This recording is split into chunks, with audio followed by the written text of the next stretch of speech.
कला, संस्कृति, वीरता, धीरता और प्रचुर दोनों तरह की भू संपदा को समेटे यह हमारा आदिकाल से विशेष पूरे देश में स्थान पाया क्षेत्र बुंदेलखंड। इस बुंदेलखंड के सभी लोगों को प्रणाम करता हूँ, सबका अभिनंदन करता हूँ।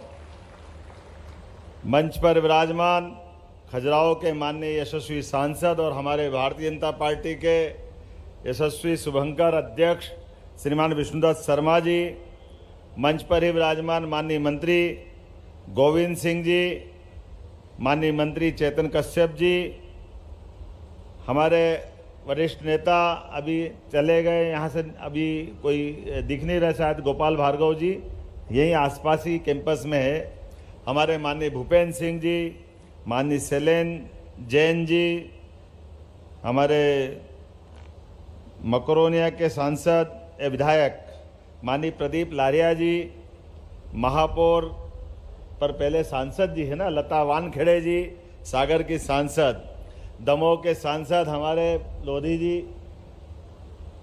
राहुल भाई, इस अवसर पर मौजूद मंच पर ही विराजमान हमारे सारे वरिष्ठ मंत्रीगण भी यहाँ मौजूद है, भाई लखन पटेल जी, धर्मेंद्र लोधी जी, माननीय मंत्री दिलीप जी, इस अवसर पर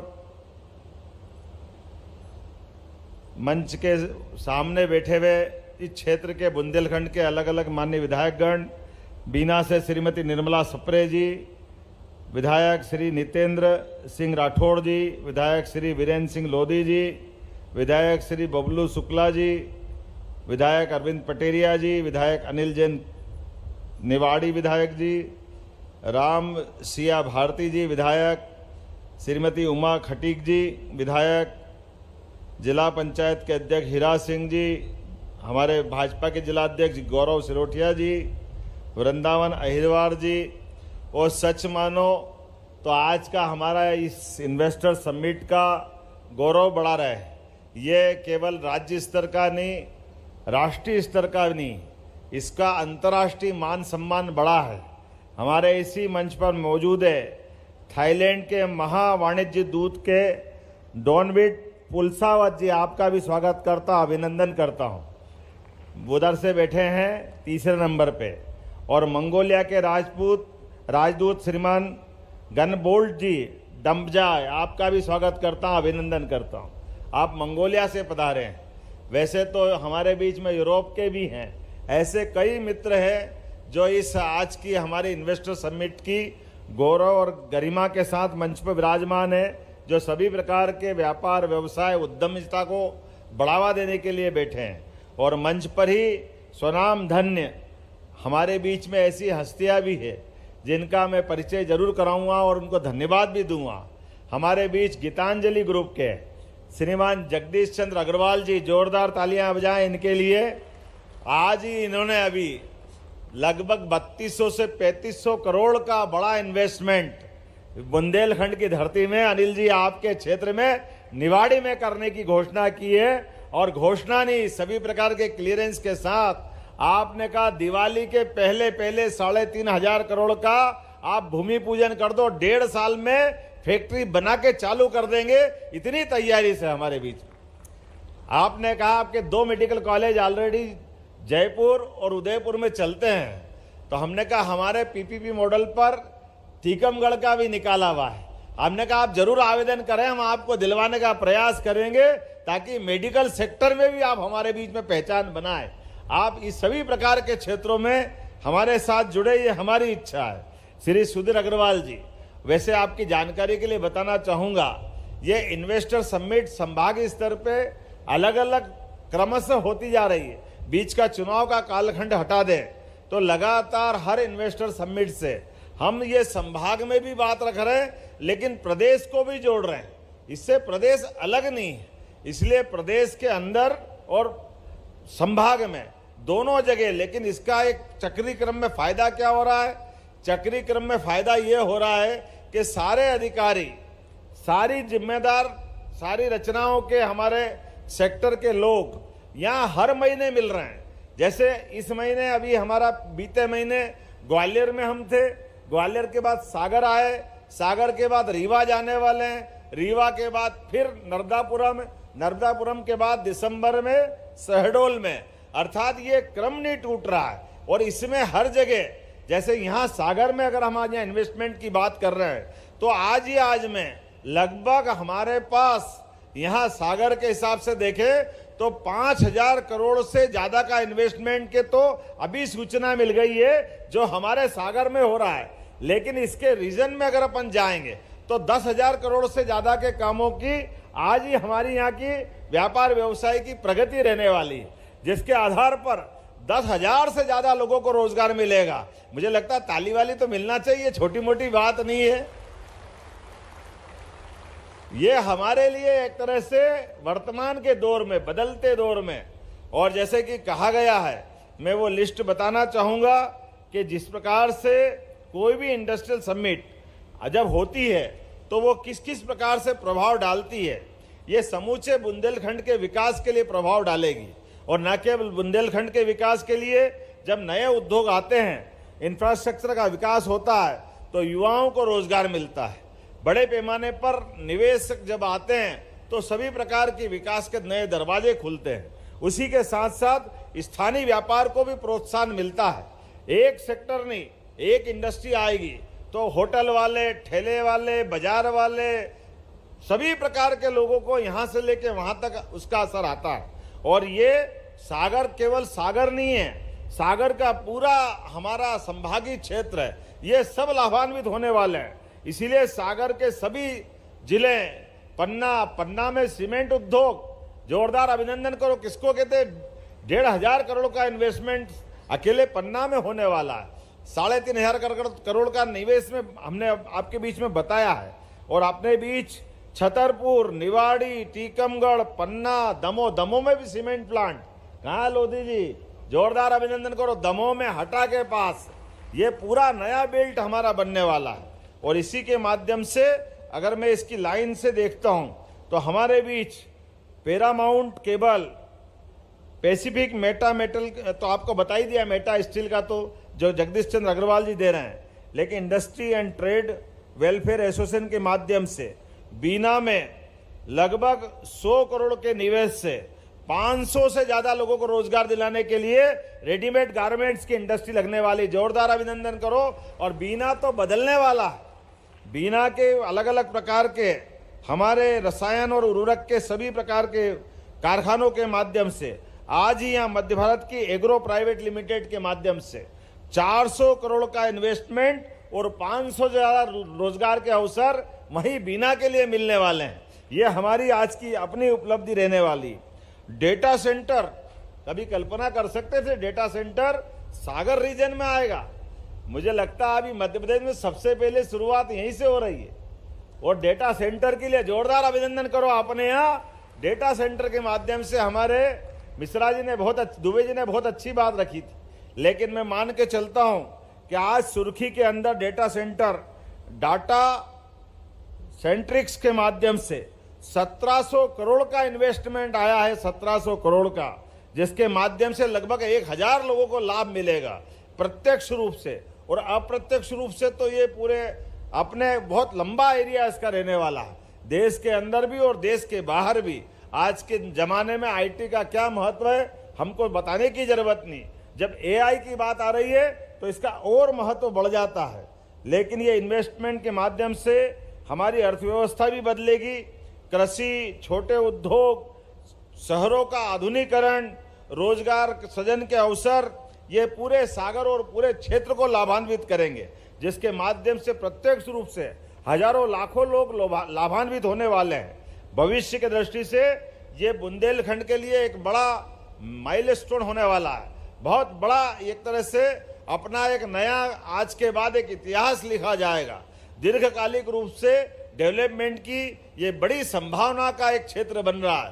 क्योंकि जब हमारे इस क्षेत्र में नए नए राजमार्ग बन रहे हैं, जोरदार अभिनंदन माननीय नरेंद्र मोदी जी के लिए करिए, जिनके माध्यम से पूरे मध्य प्रदेश के अंदर 4 लेन, 6 लेन, 8 लेन केवल सुनते थे, भारत का सबसे तेज गति से और सबसे बड़ा दिल्ली मुंबई का छोटा कॉरिडोर बनाया 8 लेन सुपर एक्सप्रेस वे, वो सबसे बड़ा सेक्टर निकल रहा है मध्य प्रदेश के बीच में से, ये लाभ हमको मिल रहा है। सागर में 4 लेन मिल रहा है, इंदौर उज्जैन 6 लेन बन रहा है। और ये अब तो इंडस्ट्रियल बेल्ट के लिए जरूर बताना चाहूंगा, कौन सा क्षेत्र हम छोड़ रहे हैं। हमारी मेट्रो, और मेट्रो तो छोड़ो, वंदे मेट्रो भी मध्य प्रदेश में अपना पांव पसार रही, जोरदार अभिनंदन करे। किसी प्रकार के क्षेत्र को हम नहीं छोड़ रहे हैं। अभी अभी ओला जी की तो बात ही नहीं कही, आपके यहाँ इसी सागर के अंदर आपका एयरपोर्ट का डेवलपमेंट करने के लिए भी शीशराम ओला जी मौजूद है। 1800 करोड़ के लागत से 4 एयरपोर्ट बनाने के लिए वो अपनी निवेश करने को तैयार है। ये है हमारे इन्वेस्टर समिट की ताकत, कि हमारे बीच जो कह रहे हैं वो आपके बीच दूध का दूध पानी का पानी। हमारे बीच में ये जो बड़ी संभावना बन रही है, इस बड़ी संभावना के बलबूते पर एविएशन के सेक्टर में और संभावना है। जब हमारे लगातार अभी हमारा रीवा का एयरपोर्ट का लोकार्पण होना बाकी है, उसके पहले सिंगरौली का भी बन के तैयार हो गया। इधर उज्जैन, शिवपुरी, गुना लगातार, और आपके बीच में अब उमरिया, नीमच, सिंगरौली, सागर, हर संभाग केंद्र के अंदर एविएशन की गतिविधि भारत सरकार के मंत्रालय के साथ कदम से कदम मिला के चलेगी। और न केवल जहाज उतरेंगे उड़ेंगे, बल्कि वहां भी रोजगार के लिए एविएशन के माध्यम से बड़े पैमाने पर रोजगार की संभावना है। उस सेक्टर में भी हम काम कर रहे हैं। सभी प्रकार के शैक्षणिक संस्थानों में ट्रेनिंग सेंटर खोलते हुए रोजगार का बड़ा दरवाजा खोलने का हमने निर्णय किया है। मैं उम्मीद कर रहा हूं आज यहां पर अलेंज portable petrol pump private limited के द्वारा सागर सहित मध्य प्रदेश में 120 करोड़ की लागत से एक है, जिसके माध्यम से 4500 लोगों को रोजगार मिलेगा। सभी के लिए एक बार जोरदार एमएसएमई कॉमन ले लिया मैंने, क्योंकि बताने में समय जाएगा। ऐसे यहाँ पे जब हम बात कर रहे हैं तो मैंने कहा ना कि केवल संभाग में नहीं है, प्रदेश के अंदर भी विकास के ये आज से प्रतिमान बन रहे हैं। इसलिए नवकरणीय ऊर्जा के माध्यम से नर्मदापुरम में आज में 800 करोड़ की लागत से कृषि एवं खाद्य प्रसंस्करण के आर.के. सेठिया के ग्रुप का आज हमने अपना यहाँ उसको जोड़ा है। 800 करोड़ की लागत से 850 लोगों को रोजगार मिलेगा। जोरदार अभिनंदन करें आर.के. सेठिया जी का। और Barmalt malting India private limited, ये सीहोर में 400 करोड़ की लागत से 500 लोगों को रोजगार मिलेगा। सीहोर के लिए भी अभिनंदन कर दो, कोई बात नहीं, क्या सागर क्या सीहोर, सब कुछ अपना ही है। भोपाल में इलेक्ट्रिक व्हीकल निर्माण के लिए ईज ग्रीन मोबिलिटी, इसके माध्यम से 1000 करोड़ का 2000 लोगों को रोजगार दिलाने के इसका भी एमओयू हुआ है। जोरदार अभिनंदन करें इस बात का, ये नए निवेश का। इसी प्रकार से जबलपुर, ग्वालियर, इंदौर, सभी बंसल ग्रुप ने आज उमेश जी के लिए जोरदार ताली बजाओ, 1350 करोड़ की घोषणा की है। इसमें सागर भी जोड़ लेना। अभी सागर में हॉस्पिटल तो डाला है, लेकिन दरवाजा खोलो, मैं देख रहा हूं जबलपुर, भोपाल, ग्वालियर, इंदौर सागर मेरी तरफ से घोषणा करता हूं। उमेश जी एक बड़ा इन्वेस्टमेंट करने वाले हैं। धीरे धीरे मत आओ, दिल खोल के आओ, एक बार में आओ। परमात्मा ने मौका दिया है, यहां पर जो संभावना है बाकी कहीं नहीं मिलेगी। नर्मदापुरम में इंसोलेशन ग्रीन एनर्जी का 1600 करोड़ का नया इन्वेस्टमेंट किया आया, इसमें 400 लोगों को रोजगार मिलेगा। नर्मदापुरम में दूसरा नवकरणीय ऊर्जा का 1000 करोड़ का नया इन्वेस्टमेंट आया, इसमें 200 लोगों को रोजगार मिलेगा। नवकरणीय ऊर्जा के क्षेत्र में बहुत सारी बात बता सकता हूं, लेकिन अभी तो हमारे अलग अलग ये अपना आधा सत्र हुआ है। आधा सत्र राउंड टेबल के आधार पर बहुत सारे अलग अलग प्रकार के निवेशक मेरे मित्र सामने बैठे हैं। मैं आप सबका स्वागत करता हूं, अभिनंदन करता हूं। ये बात सही है कि मेरे पहले हमारे अलग अलग विभाग के कई पीएस ने अपने विभाग की विस्तार से योजना बताई है। हमारी योजनाओं के साथ हमने अपने निवेशकों का विश्वास दिलाने का प्रयास किया है। लेकिन ये भी बताना चाहूंगा कि कई सारे पीएस अभी बोल ही नहीं पाए। हेल्थ के पीएस बैठे हैं, एजुकेशन के पीएस बैठे हैं, और हमारे बहुत सारे सेक्टर खाली रह गए। लेकिन समय की सीमितता है, हमको एक ही दिन में सब काम करना है, लेकिन जैसे मैंने कहा ये क्रम लगातार चलेगा। इसीलिए सब मिला के लगभग 19,000 करोड़ से ज्यादा आज प्रस्ताव प्राप्त हुए। जोरदार अभिनंदन कर दो सभी के लिए एक बार में, जिसके माध्यम से लगभग 30,000 लोगों के रोजगार की संभावना बनेगी। ये हमारी इन्वेस्टर समिट की अपनी ताकत है। मैं उम्मीद कर रहा हूं हमारी वृहद इकाई या एमएसएमई सेक्टर, लेकिन मुझे बताया गया है कि इस बुंदेलखंड पर हमने जब विकास की बात कही है तो इंफ्रास्ट्रक्चर भी डेवलप कर रहे हैं, उसमें पर्याप्त ध्यान देंगे। लेकिन रोजगार की बात कर रहे हैं तो रोजगार की हमने चरणबद्ध रचनाएं बनाई, और चरणबद्ध रचनाओं में पहली रचना हमारे अपने मध्य प्रदेश के अंदर किसी भी जिले में अगर कोई भी हमारा छोटे से छोटा निवेशक, छोटे से छोटा उद्यमी अपना कोई कामकाज कर रहा है तो उसके कामकाज को सरलता के साथ सरकार वो जहां से कर रहा है वहां भी प्रोत्साहन देगी। हमारी कोई इस मामले में भावना नहीं है कि बड़े इंडस्ट्रियल बेल्ट में आकर वो अपना काम धंधा करे। यहां मुझे बताया गया है कि चांदी का काम करने वाले लोग अच्छे हैं, उनको भी मदद की जाएगी। इस सेक्टर में भी हमारी तरफ से कोई कमी नहीं रहेगी। इसी प्रकार से बीड़ी उद्योग की बात आई थी। सारे लोगों को मैं भोपाल बुला रहा हूं कि बीड़ी उद्योग के आधार पर भी अगर रोजगार की संभावना है तो तेंदुपत्ता भी हमारे पास है, उसका काम करने वाले लोग भी हमारे पास है। आपके सेक्टर में भी कोई परेशानी नहीं, और भविष्य की दृष्टि से हमारे अपने इस केवल यहां नहीं हर जगह के लिए। और एक और आपकी जानकारी के लिए बता दूं, बुंदेलखंड में तो एक तरह से बिल्कुल बदलते हुए दौर में आने वाले 5 साल के अंदर बुंदेलखंड के लिए आप लोगों से एक निवेदन करना चाहता हूं। आपको बताता हूं संभावना। यशस्वी प्रधानमंत्री के नेतृत्व में केन बेतवा नदी लिंक योजना के माध्यम से 2.5 लाख हेक्टेयर के अंदर यहां सिंचाई की संभावना बन रही है। बड़े पैमाने पे पूरा क्षेत्र बदलने वाला है। जितना ये कष्ट भोग करके पुराने समय में बुंदेलखंड के लिए जो तकलीफ थी, आज के दौर में आने वाले समय में पूरा का पूरा क्षेत्र बदलकर समूचा क्षेत्र ये पंजाब को पीछे छोड़ेगा, इसकी गारंटी ले सकता हूं। इतना अपने आप में यहाँ एग्रीकल्चर की संभावना रहने वाली है।